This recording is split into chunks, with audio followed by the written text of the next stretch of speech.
Hi friends, welcome to my channel. ఈరోజు డాబా special tomato egg masala curry ఎలా చేయాలో చూపిస్తాను, ఏమేమి కావాలో చూపిస్తాను.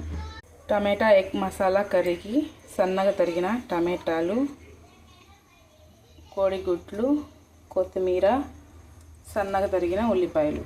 పొయ్యి మీద ప్యాన్ పెట్టుకోవాలి. వేడైపోయిన తర్వాత నూనె వేసుకోవాలి. నూనె ఎక్కువగా పడవదు. నూనె వేడైపోయిన తర్వాత ఉల్లిపాయలు వేసుకోవాలి. వేసిన తర్వాత కలుపుకోవాలి. సాల్ట్ టేస్ట్కి సరిపోయినంత. ఆ తర్వాత అల్లం వెల్లుల్లి పేస్ట్ వేసుకోవాలి. వేసిన తర్వాత బాగా కలపాలి. తర్వాత టమాటాలు వేసుకోవాలి. వేసిన తర్వాత బాగా కలుపుకోవాలి. హై ఫ్లేమ్లోనే పెట్టుకోవాలి.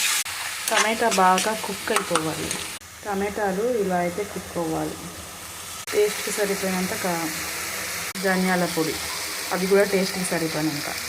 గరం మసాలా. ఇప్పుడు ఒకసారి బాగా కలుపుకోవాలి. ఆ తర్వాత కొత్తిమీర వేసుకోవాలి. వేసిన తర్వాత బాగా కలుపుకోవాలి.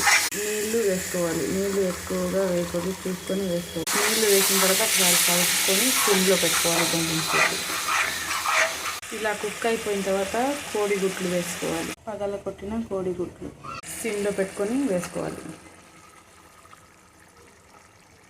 గుడ్లని కలపకూడదు, సిమ్లో పెట్టుకొని ఉడకపెట్టుకోవాలి కొంచెం సేపు. ఆల్మోస్ట్ మా కర్రీ అయితే రెడీ అయిపోవడానికి వచ్చింది. ఇది చపాతీలో తింటే వేడివేడిగా చాలా టేస్ట్గా ఉంటుంది. ఒకసారి మీరందరూ ట్రై చేసి చూడండి. ఫైనలీ మా ఎగ్ మసాలా కర్రీ అయితే రెడీ అయిపోయింది. ఐ హోప్ ఈ వీడియో మీకు నచ్చినట్టయితే లైక్ చేసి, షేర్ చేసి, సబ్స్క్రైబ్ చేయండి. మరిన్ని వీడియోస్ నా ఛానల్లో చూడాలంటే నా ఛానల్ని సబ్స్క్రైబ్ చేసుకోండి. Thank you.